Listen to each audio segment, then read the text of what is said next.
Katangian ng kultura. May 4 na katangian ng kultura. Una, natutunan o learn sa Ingles. Isang proseso ng kulturang natutunan na nagsimula sa pagkatuto ng kultura ng pamilyang kinabibilangan ng isang tao. Ang prosesong ito ay nagpapatuloy sa buong buhay na pakikihalubilo ng tao sa kultura ng kanyang pamilya at sa iba pang kultura.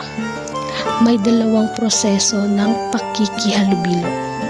Una, enculturation. Ito ay isang proseso ng pagkuha ng mga katangian sa ibang kultura at maging bahagi siya ng kulturang iyon. Pangalawa, socialization. Ito ay isang pangkalahatang proseso na pagkilala ng mga sosyal at standard na kultura.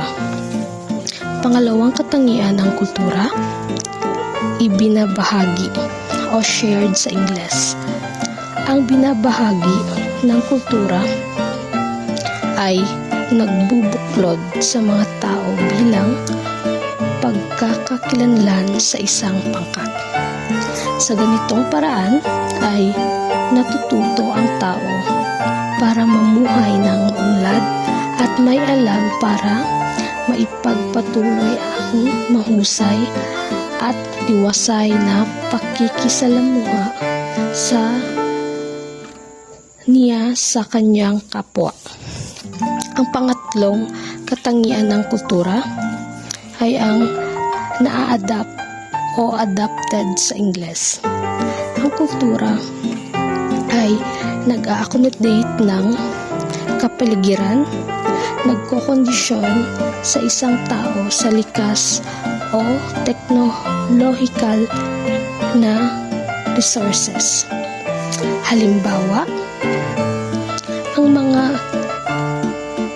Eskimo ay nakatira sa isang napakalamig, may snow at yelong lugar. Sila ay namumuhay ng normal sa ganitong kalamigang ng kapaligiran. Samantalang ang ganitong sitwasyon ay imposible sa mga Pilipino na sanay naman sa mainit at katamtamang lamig ng panahon lamang.